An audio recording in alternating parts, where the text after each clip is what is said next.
पटक पटक को अथवा प्रयोग को कारण भत्किएको विकासको संरचना र त्यसलाई चाहिँ त्यसमा परिवर्तन ल्याउनका लागि एउटा अत्यन्त दूरगामी सोच भएको एउटा त्यो इकोनोमीलाई नि ओभरअल गर्न सक्ने, त्यसको इम्प्लिमेन्टेसनको मिसिनरीलाई ओभरअल गर्न सक्ने एउटा नयाँ दृष्टिकोण र एउटा नयाँ दृढता, त्यसको प्रस्थान बिन्दुको रूपमा देख्छु म यो बजेटलाई। परिवर्तन ल्याउने मान्छेहरूले सबै नै कुराहरूलाई बदलिँदैनन्। अंग्रेजीमा एउटा भनाइ छ, people don't do always different things, but they do things differently. मलाई लाग्छ कि यो बजेटले धेरै हदसम्म 2048 सालपछि राज्यले कुरेर बसेको एउटा सेकेन्ड जेनेरेसनको रिफर्म भन्ने गर्छु, जसलाई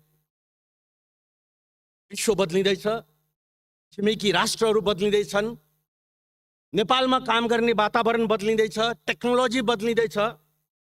यी सबैको पृष्ठभूमिमा सेकेन्ड जेनेरेसनको रिफर्म, अर्को तहको रिफर्म चाहिँ निकै ढिलो भइसकेको कुरा बारम्बार निजी क्षेत्रले उठाउँदै आएको हो। मलाई लाग्छ यो पालि अर्थमन्त्रीज्यूले खास गरिकन निजी क्षेत्रलाई एउटा यो डेभलपमेन्टको इन्जिनको रूपमा स्पष्टसँग स्वीकार्नु, मेक इन नेपाल जस्ता दूरगामी सोच बोकेको 10 वर्षको एउटा स्पष्ट औद्योगिक विकासको ढाँचा बोकेको एउटा रोड म्यापलाई अँगाल्नु, मलाई लाग्छ कि यो सुधारतर्फको पहिलो महत्त्वपूर्ण चरण हो। स्थिरता, उत्पादनशीलता र रोजगारी वृद्धि, आफ्नै उत्पादन आफ्नै उपभोग, वैदेशिक लगानी गर्नलाई समेत महिनौसम्म वर्षौंसम्म ढोका चार्नुपर्ने स्थितिलाई चिर्दै 10 करोडसम्म डिजिटल पेमेन्टको माध्यमबाट स्वीकृति पाइने व्यवस्था, रोजगार स्वरोजगारका नाममा राजनीतिक कार्यकर्तालाई पैसा बाँड्नुको सट्टा प्रदेशलाई जिम्मेवार बनाइकन प्रदेशमा 7वटा प्रदेशमा इन्क्युबेटर खोजिकन ती युवाको सपनालाई एउटा योजनाको रूप दिने जुन साहस यो बजेटले गरेको छ त्यो सराहनीय छ।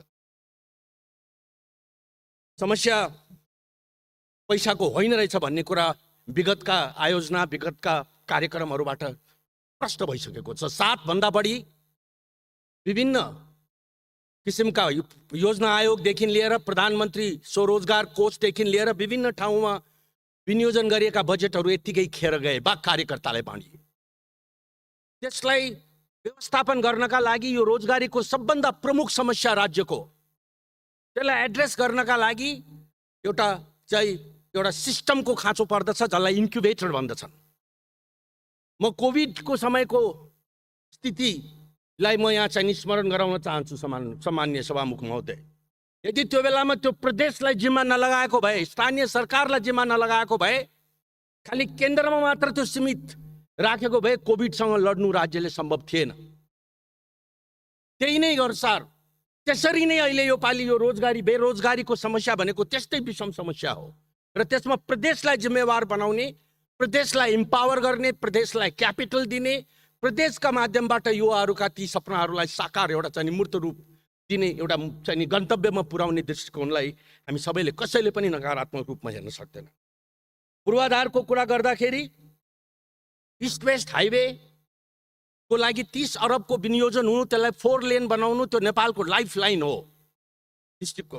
चाहे भोलि चाहिँ हामीले रेलवेको चाहिँ यो सञ्जाललाई बढाउने क्रममा होस्, त्यसको सुरुवात हुनु र त्यो लगायत अरू विभिन्न भइरहेका परियोजनाहरूलाई सकारात्मक ढङ्गबाट अगाडि निरन्तरता दिनु, पोखरा भैरवा एयरपोर्ट सञ्चालन हुन लागेको परिप्रेक्ष्यमा 10 लाख थप टुरिस्ट ल्याउने एउटा स्पष्ट व्यवस्था अनि यो बजेटले गर्नु। म त 10 लाख अहिले भइराखेको र अर्को 10 लाख थप भन्दाखेरि 20 लाख मात्र भयो।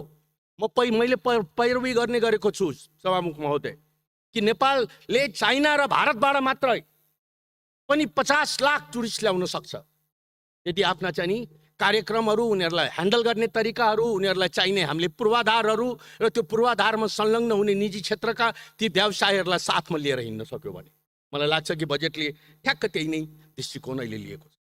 105 भन्दा बढी औद्योगिक क्षेत्रहरू र त्यो औद्योगिक क्षेत्रहरूमा निजी क्षेत्रको संलग्नतामा शक्तिखोर लगायत जस्ता चाहिँ नि गन्तव्यमा फेरि एकचोटि इपिजेड एसइजेड जस्ता चाहिँ यो संरचनाहरूमा चाहिँ नि नयाँ नयाँ प्रकारका प्याकेजहरू जसले कि चाहिँ नि एउटा कम्पिटिटिभ चाहिँ नि त्यहाँनिर उद्योगलाई स्थापना गर्दाखेरि विगतका दिनमा कुनै पनि उद्योगहरू त्यहाँ गएनन्।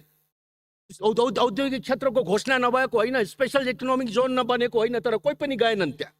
किन गएनन् भन्ने कुराको गहिरो अध्ययन गरेपछि एउटा नयाँ प्याकेज एउटा नयाँ चाहिँ नि कम्पिटिटिभ हुनका लागि चाहिने आधारको निर्माण यो बजेटले गर्न खोजेको छ।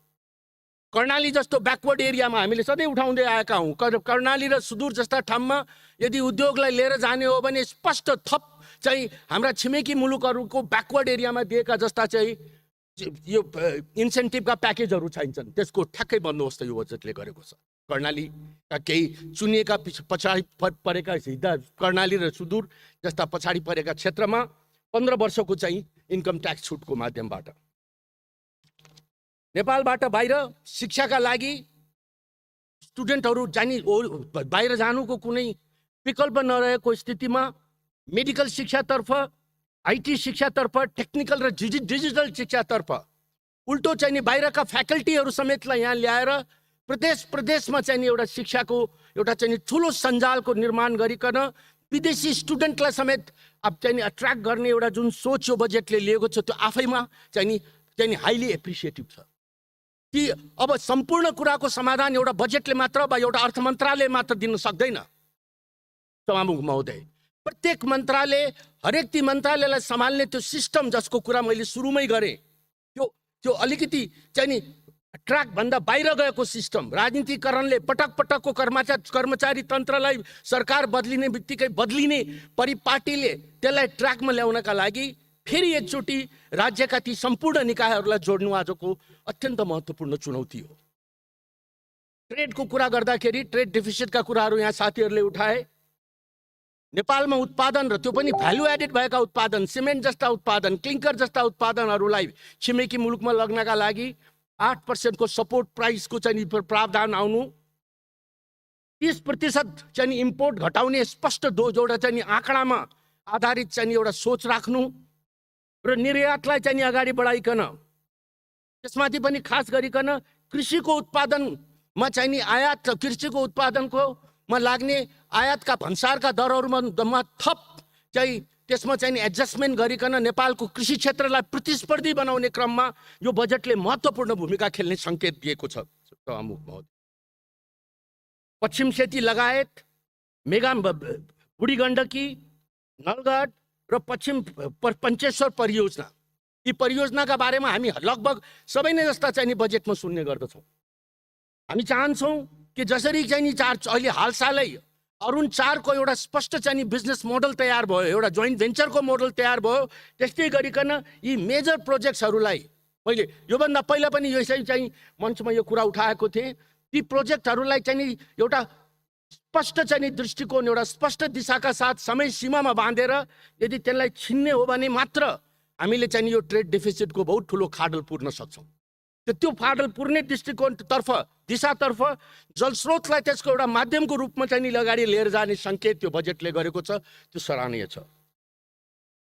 यत्तिकै म सिध्याउन लाएँ सभामुख महोदय, यत्तिकै चाहिँ कौडीको भावमा जाने हाम्रा चाहिँ सुदूरपश्चिम र कर्णाली क्षेत्रको जडीबुटीहरूलाई आफ्नै देशमा प्रशोधन गर्ने, निजी क्षेत्रसँग मिलेर कर्णाली क्षेत्रमा कारखाना प्रोसेसिङ कारखाना खोल्ने चाहिँ स्पष्ट जुन सोच अगाडि आयो, त्यो अर्को एउटा मलाई लाग्छ कि बहुत महत्त्वपूर्ण यो बजेटको चाहिँ एउटा चाहिँ माइलस्टोन हो।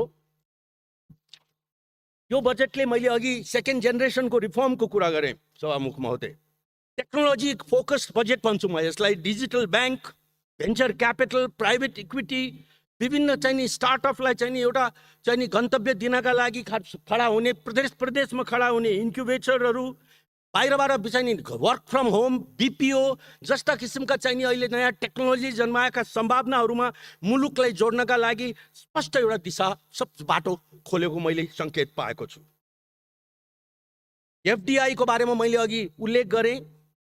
अब यो चाहिँ यो भूमिहीन चाहिँ र चाहिँ एकदम मार्जिनाइज वर्गलाई हाउसिङ देशले चाहिँ नि 7 लाख घर भूकम्पपछि बनाएर स्पष्ट सङ्केत दिइसकेको छ कि हामीसँग त्यो अब टेक्नोलोजी र चाहिँ नि त्यो कन्स्ट्रक्सन गर्न सक्ने त्यो क्षमता र त्यो किसिमको म्यान पावर देशसँग छ। त्यो 1 लाख घर चाहिँ नि भूमिहीनहरूलाई निर्माण गरेर दिने भन्ने यो एउटा स्पष्ट सोच अगाडि आउनु त्यो अर्को एउटा थप चाहिँ नि बहुत महत्त्वपूर्ण खुड्किलो हो भन्ने मेरो मान्यता हो। यसले निरन्तरता पाओस्। यो बजेटले सुरु गरेको यो चाहिँ सेकेन्ड जेनेरेसनको रिफर्मलाई प्रत्येक मन्त्रालयले अँगालेर त्यसलाई एउटा कार्यान्वयनको क्षेत्रमा अगाडि बढाउन् भन्ने शुभकामनाका साथ मेरो कुरा यहीँ टुङ्गाउँछु। जय नेपाल।